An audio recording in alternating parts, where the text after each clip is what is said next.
Good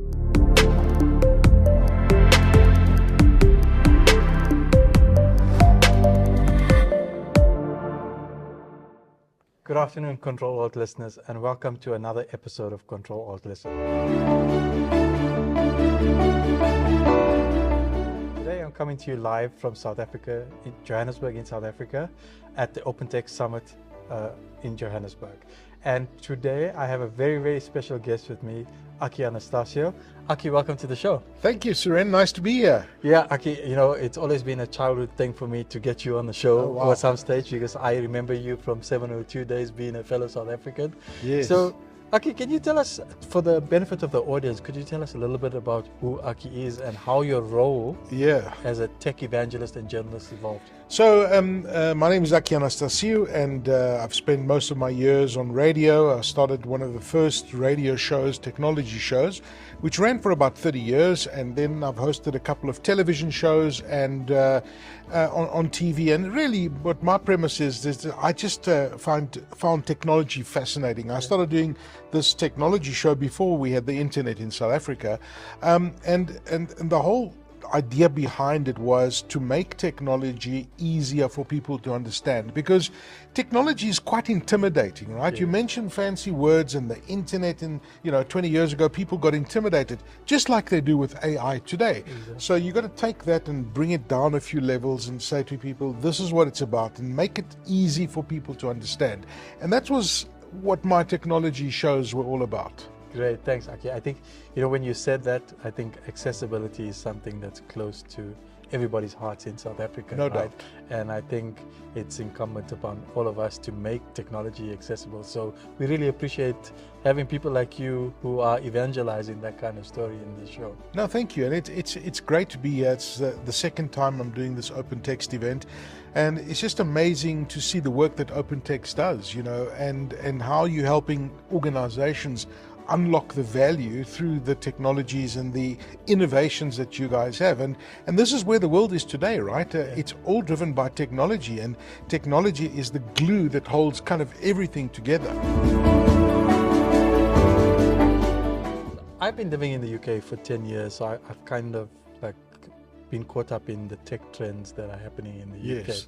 Maybe you can enlighten us a little bit about what are the tech trends that you're seeing taking over in South Africa, and how some of these trends affecting specific industries? Yeah, so it's quite interesting. When I started doing, covering technology more than 3 decades ago, it was interesting how in certain parts of the world, certain things were, certain technologies that started off, and it took time to filter across to countries like South Africa and the continent as a whole.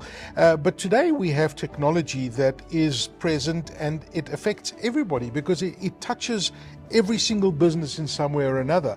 So when you talk about what's happening in the UK or the US or wherever in the world, AI is present in everything that we do today. Yeah. And that's the hottest technology. Where I think we are as a continent and as a country, South Africa, is that we are fast catching up to the penetration of internet users compared to other countries around the world. Africa traditionally has been a few steps back when it comes to internet penetration, and when you look at the continent as a whole, where we're fast approaching 1.5 billion people, we're still at a situation where under 50% of those people still don't have access to the internet. Where you look at developed countries around the world, and that number's sitting at close to 80-90%, in developing nations. And when you look at the infrastructure layout that's happening right now on the continent, when you look at the undersea cables that are being laid, I mean, the massive Google one that went down, the Facebook one, and there's just incredible amounts of redundancy that weren't around a decade ago, right? And you look at the investment that's been made into data centers across the continent. We are digitizing like there's no tomorrow. And when you think about that, right now there's probably about 500 to 600 million people that are accessing the internet, mostly on smartphones. Yeah. But in the next 2 years, another 300 million people are going to come online. And I think that presents a few challenges, but I think it presents tremendous opportunity for businesses to digitize. And what I'm seeing across the continent is we're actually leapfrogging many other technologies, and the innovation scale that's happening on the continent, by entrepreneurs who are looking at real world problems, whether it's in agriculture or healthcare or retail, that they are solving those problems in a very different way to where those problems, were solved in other countries around the world. So I'm super excited about Africa, and I think there's tremendous opportunity that's coming through the continent. Now, that's great that you spoke about it, because I think with the opportunity, and you mentioned leapfrogging, I think we're in the step change, right, of technology. Are there specific sectors or demographics that are resistant to this type of change? It's an interesting question. I think that when you mentioned, we spoke about AI earlier, and I think that there's a certain segment of the population that's been employed for 3-4 decades, for example, and they think of AI and they think AI is coming to take my job, etc., etc.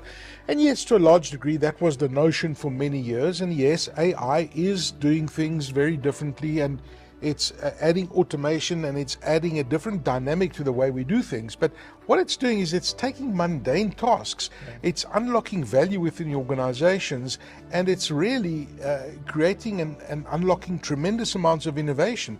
So I think those people are threatened, and I tell those people that you need to embrace it. If you look at the turn of the last century, 1900 in New York, right? Everybody was commuting using a horse. And the problem that New York faced at the time was that these horses were urinating all over the place. There was horse manure all over the place, and if they didn't do anything about it, they would be drowning in horse manure and the urine, and of course all the health concerns that come with it. That was in 1900.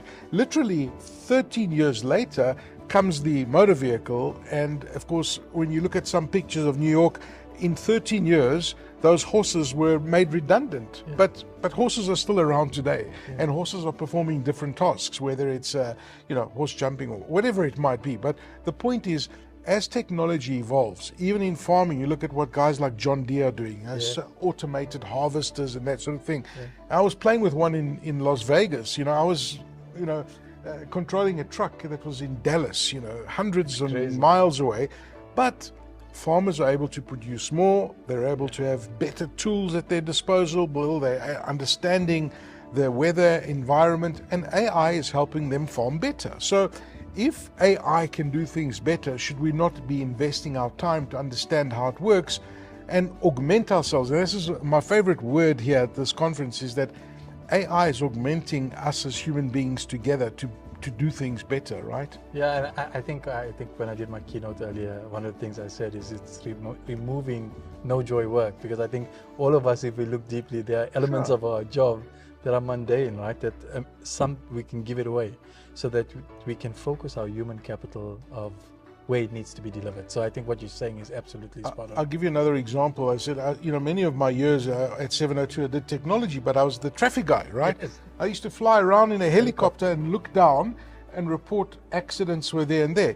Now it's, all that's happening is automated. It's on an app, Google Maps, Apple Maps. They're collecting data from the smartphones. They're running it through an algorithm. And if vehicles are traveling at a certain distance, they can surmise that there's an accident ahead. And that's a great innovation, because it's changing how we commute. It's helping us commute better. Has it made me redundant? Well, I had to innovate and I had to apply myself and do other things. But that's just a great example of how technology is innovating and taking that mundane stuff and even improving the environment. I mean, how many millions of liters of fuel did we use flying around for doing that? As a tech evangelist and a veteran in the industry, thank you. From the continent, from Africa as a continent, what do you think the general sentiment is towards technology and innovation? The technology, I find that people are hungry for innovation. People are hungry for knowledge.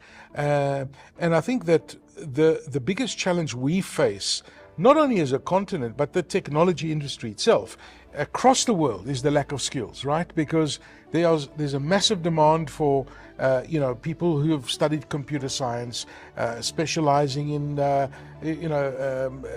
analytics, whether it be cybersecurity. There are thousands and thousands of positions that remain unfilled, and I think that we all have a responsibility to ensure that young people have that passion for technology to learn. And I think where we need to be on this continent, we need to have innovation centers, centers of excellence spread across the continent where people can go and learn about AI, cybersecurity, and all of those kind of sub-technologies that form part of the world of technology that we're living in. And I think that for me is probably going to be the challenge, because Suren, we are moving at such a pace, and you've echoed this in your presentation today, is that when you look at how much data we are generating every single day, the amounts are exorbitant. We're drowning in data. We need experts to help us navigate and make sense of it using the technologies like OpenText, for example, and have data scientists that can help us analyze this and make informed decisions to improve our lives as human beings. Thank you, Aki. So, in closing, yes, what advice do you have for young South Africans or startups wanting to make a mark? My advice is, never stop learning. Have that hunger to learn. Come to conferences like this that we have today with OpenText. Go online, get accreditations. There's free courses available, and it's accessible to everyone. You can, with a smartphone, learn a technology. You can learn about data science. You can learn about coding. There are so many different aspects that you can actually learn for free, and just empower yourself. And I think that for anybody in the world that we're living in today, is just knowledge is power.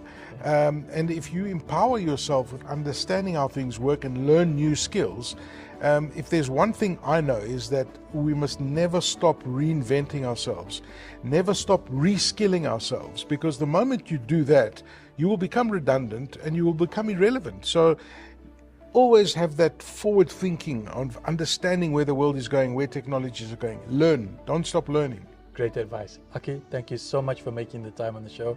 I know you have a packed agenda as well, so I wanted to thank you personally for making the time for coming to the show. Absolute pleasure, Suren. Safe travels home. Thank you. Thank you very much. Cheers. Thank you, Control Alt listeners, for listening to another episode of Control Alt Listen. Please don't forget to like, subscribe to be kept up to date on the latest episodes. And if you could click Control Alt Delete, I'll just disappear, right? Thank you.